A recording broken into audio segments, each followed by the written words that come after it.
ডাকা বৈঠক আজও ফ্লপ হয়ে গেল।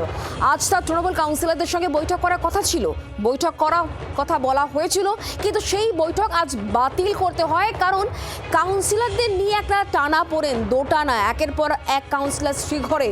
কাউন্সিলরদের দেখলে পরে সাধারণ মানুষ ডিম ছুঁড়ে মারছে, চোর চোর স্লোগান হচ্ছে। আর সেই জায়গা থেকেই কেউ কেউ কাউন্সিলর তারা এড়িয়ে যেতে পারেন এই বৈঠক। এই আশঙ্কা থেকে কি মমতা বন্দ্যোপাধ্যায় আজকের বৈঠক বাতিল করে দিলেন?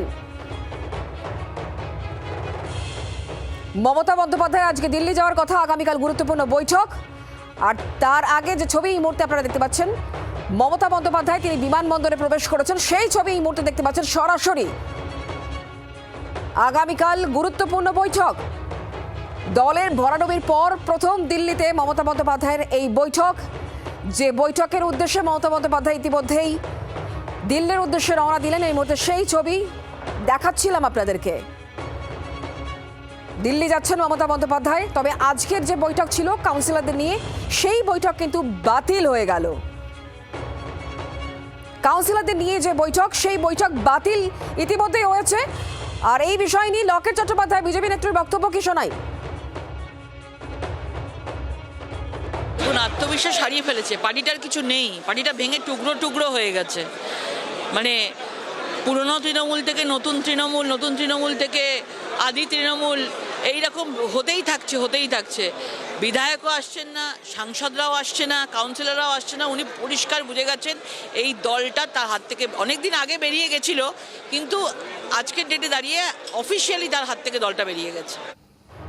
বিজেপি নেত্রীর কটাক্ষ একেবারে তৃণমূল দলকে লক্ষ্য করে, সঙ্গে তৃণমূল সুপ্রিমোকে লক্ষ্য করে। কথা বলে নেব আমাদের সঙ্গে প্রবীর এই মুহূর্তে আমাদের প্রতিনিধি রয়েছেন। প্রবীর, এর আগে বিধায়কদের ডাকা, যে বিধায়কদের নিয়ে যে বৈঠক, সেই বৈঠকে আমরা দেখেছিলাম জাস্ট 20 জন এসেছিলেন, তারপরে তো ঋতব্রত তৃণমূল, মমতা তৃণমূল হয়ে গেল। আজকে কাউন্সিলররা অনেকেই আসবেন না, এই আশঙ্কা থেকে কি বৈঠক বাতিল করেছেন তৃণমূল সুপ্রিমো?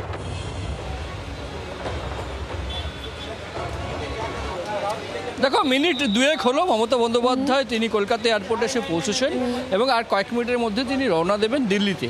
আগামীকাল ইন্ডিয়া জোটের বৈঠক আছে।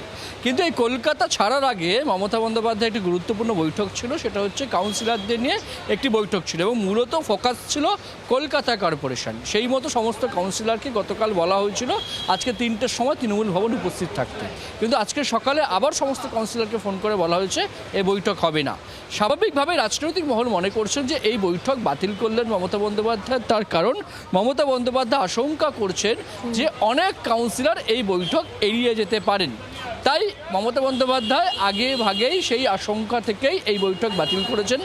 যেমনটি করেছিলেন মমতা বন্দ্যোপাধ্যায় পরিষদীয় দলের বৈঠক বাতিল, কিন্তু সেই বৈঠকে বেশ কিছু জন, প্রায় 60 জন বিধায়ক অনুপস্থিত থাকার পরে মমতা বন্দ্যোপাধ্যায় সেই বৈঠক করেননি, পরিষদীয় দলের বৈঠক বাতিল করেছিলেন। কিন্তু এই বৈঠকটি মমতা বন্দ্যোপাধ্যায়ের ডেকেও আগে ভাগে তিনি বাতিল করে দিলেন এই আশঙ্কা থেকে, যেটা রাজনৈতিক মহল বলছে যে অনেক কাউন্সিলর এই বৈঠক এড়িয়ে যেতে পারেন।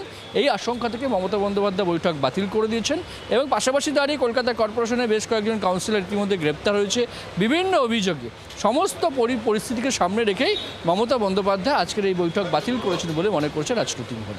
একেবারে প্রবীর, অনেক ধন্যবাদ আমাদের সঙ্গে সরাসরি থাকার জন্য। মমতা বন্দ্যোপাধ্যায় ইতিমধ্যেই দিল্লির উদ্দেশ্যে রওনা দেওয়ার জন্য এয়ারপোর্টে পৌঁছেও গিয়েছেন, সেই ছবি এই মুহূর্তে আপনারা দেখতে পাচ্ছেন। আজকে বৈঠক বাতিল করা হয়েছে কারণ এর আগে মে মাসের শেষে মমতা বন্দ্যোপাধ্যায় বিধায়কদের নিয়ে যে বৈঠক ডেকেছিলেন, সেই বৈঠকে কিন্তু বেশিরভাগ গড় হাজির ছিলেন, মাত্র 20 জন এসেছিলেন। তারপরে মমতা বন্দ্যোপাধ্যায়কে সেই বৈঠক বাতিল করে দেয়।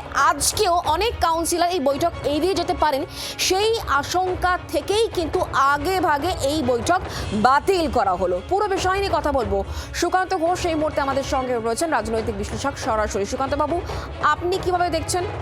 বারবার করে তো মুখ পুড়ছে, বৈঠক না হয় বাতিল করে দেওয়া হলো আগে ভাগে, কিন্তু কোথাও গিয়ে যেভাবে তৃণমূল কাউন্সিলররা একের পর এক গ্রেফতার হচ্ছেন, ডিম্বাস্ত্র তৃণমূল কংগ্রেসের এই মুহূর্তে ডিম ছোড়া হচ্ছে কাউন্সিলরদের লক্ষ্য করে, সেই জায়গা থেকে কি এটাই করতে হতো? আর কোনো অপশন ছিল না?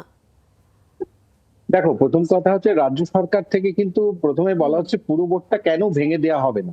যখন এই প্রশ্নের সম্মুখীন, তখন তার শোভনদেব বাবুকে বেসিক্যালি যদি তিনি আনতে চান, তাহলেও কিন্তু তার এই কাউন্সিলরদের সঙ্গে বৈঠকটা প্রয়োজন ছিল। কিন্তু প্রথমত তিনি দেখতে পারলেন যে কাউন্সিলররা অনেকেই গড়হাজির থাকতে পারে।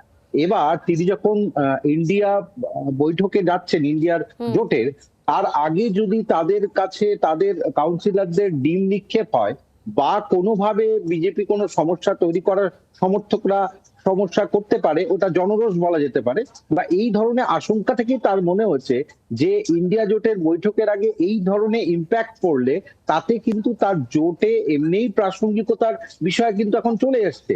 তখন এই কারণটা একটা বড়। আরেকটা কারণ তোমায় মনে রাখতে হবে, বিধায়করাও কিন্তু যখন বৈঠকে ডাকা হয়েছিল তারা অনেক বেশি সংখ্যাগরিষ্ঠ বিধায়ক গড় দিচ্ছিল। সেখানে দাঁড়িয়ে কাউন্সিলরদের যেভাবে ধরা হচ্ছে, কোনো এক জায়গায় ডিম নিক্ষেপ করা হচ্ছে, কোনো কাউন্সিলর আশ্রম তৈরি করছেন without taking permission from the concern কিছু থেকে মমতা বন্দ্যোপাধ্যায় আর নিজের মুখ পোড়াতে চাইছেন না, তিনি আর নিজের ভাবমূর্তি নষ্ট করতে চাইছেন না বলে আগে ভাগে দিল্লি চলে যাচ্ছেন। আপনি আমাদের সঙ্গে থাকুন সুকান্ত বাবু। মমতা বন্দ্যোপাধ্যায় দিল্লি যাচ্ছেন কারণ আগামীকাল গুরুত্বপূর্ণ বৈঠক, অভিষেক বন্দ্যোপাধ্যায় আগেই দিল্লিতে পৌঁছে গিয়েছে। এই সবটা নিয়ে রাজ্য বিজেপি সভাপতি শ্রমিক ভট্টাচার্য তিনি কি বলছেন শোনাই।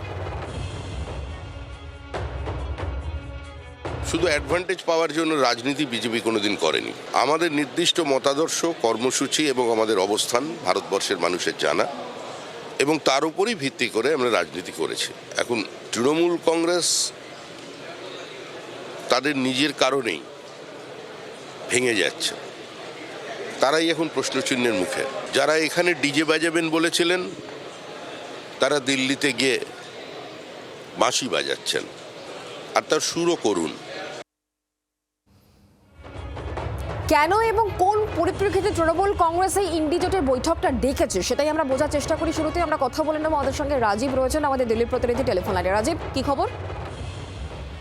দেখো, একেবারেই মুখ্যমন্ত্রী, প্রাক্তন মুখ্যমন্ত্রী মমতা বন্দ্যোপাধ্যায় তিনি দিল্লি আসছেন এবং শ্রমিক ভট্টাচার্য যে কথা বললেন যে করুণ সুরে বাঁশি বাজাচ্ছেন অভিষেক বন্দ্যোপাধ্যায়, গতকাল থেকে তিনি সাউথ অ্যাভিনিউতে নিজের ফ্ল্যাটে এসে উঠেছেন এবং কোথাও বেরোননি। কার্যতই সুর করুন, যেখানে একেবারে রমরমা পরিবেশ ছিল। আমরা দেখেছি এর আগে যতবার তারা দিল্লি এসেছেন সেখানে অভিষেক বন্দ্যোপাধ্যায় এসেছেন, কিন্তু তিনি চুপচাপ গৃহবন্দী হয়ে রয়েছেন। মমতা বন্দ্যোপাধ্যায় তিনি আসছেন আগামীকাল ইন্ডিয়া জোটের বৈঠক, যে বৈঠকের উদ্যোগী কিন্তু তৃণমূল কংগ্রেস, মনে রাখতে হবে। এর আগে যতবার ইন্ডিয়া জোটের বৈঠক হয়েছে ততবারই কিন্তু উদ্যোগ নিয়েছে কংগ্রেস, আর এক্ষেত্রে সব থেকে বেশি তাগিদ দেখা যাচ্ছে তৃণমূল কংগ্রেস। এই তাগিদ থেকে তারা হাজির হচ্ছেন এবং এই বৈঠকে কোন কোন দল উপস্থিত হয় সেদিকে যেমন নজর, তেমন আরেকটি বিষয়ে নজর থাকছে, তা হলো মমতা বন্দ্যোপাধ্যায় এবং অভিষেক বন্দ্যোপাধ্যায় শুধু কি ইন্ডিয়া জোটের বৈঠকের জন্য আসছেন, এক্ষেত্রে কিন্তু তাদের নজর থাকছে দল বাঁচাতে হবে। দল একেবারে ভেঙে চৌচির হওয়ার অবস্থায় দাঁড়িয়ে রয়েছে। এই জায়গায় কতজন সাংসদকে তারা আটকে রাখতে পারবেন, তার কারণ যে খবর আসছে এখনো পর্যন্ত প্রায় 19 জন সাংসদ কিন্তু তারা বিক্ষুব্ধ দলের তারা নাম লিখিয়েছে।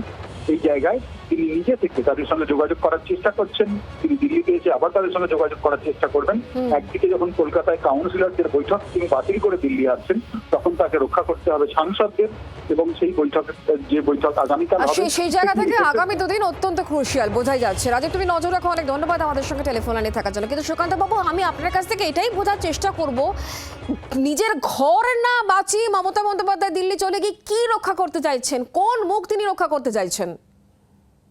দেখো, এতদিন পর্যন্ত ইন্ডিয়া জোটের বৈঠকে খুব বেশি গুরুত্ব তৃণমূল কংগ্রেস দেয়নি, তুমি দেখেইছো, এবং বহু জায়গায় রাহুল গান্ধীকে কিন্তু চেষ্টা করা হয়েছে ব্যাকফুটে রাখা, এবং রাহুল গান্ধীকে নিয়ে সমালোচনা করা হয়েছে। এখন নিজের ঘর, যেটা দেখা যাচ্ছে জগদীশ চন্দ্র বর্মা বসুনিয়া থেকে জুন মালিয়া, বহু সাংসদ, বেশিরভাগ সংখ্যাগরিষ্ঠ সাংসদ, তারা কিন্তু এখন দল বদলের চেষ্টা করছেন। সেখানে দাঁড়িয়ে তিনি হয়তো চেষ্টা করছেন যে অন্যান্য যারা ইন্ডিয়ার শরিক রয়েছে তাদের সঙ্গে কথা বলে কোনো একটা জায়গা বের করা। কারণ এটা তোমায় মানতে হবে, তৃণমূল কংগ্রেসের বর্তমান যে মূল জায়গাটা, ক্ষমতা, তা কিন্তু বেশিরভাগ ক্ষেত্রে ঋতুব্রত দিক থেকে আবর্তিত হচ্ছে, ঋতুব্রতকে ঘিরে। সুতরাং সেই জায়গায় মমতা বন্দ্যোপাধ্যায় হয়তো ইন্ডিয়া জোটের শরিকদের বোঝাতে চেষ্টা করবেন যে বিজেপি তার দলটা ভাঙানোর চেষ্টা করছে। এই ধরনের একটা জায়গা থাকতে পারে।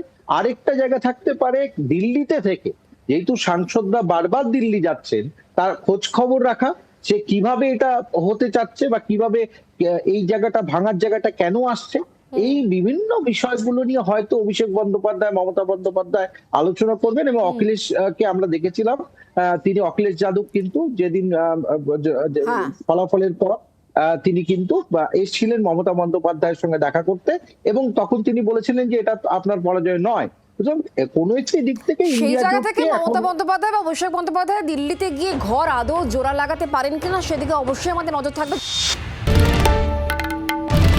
বাংলার আওয়াজ, বাঙালির আবেগ, জি 24 ঘন্টা।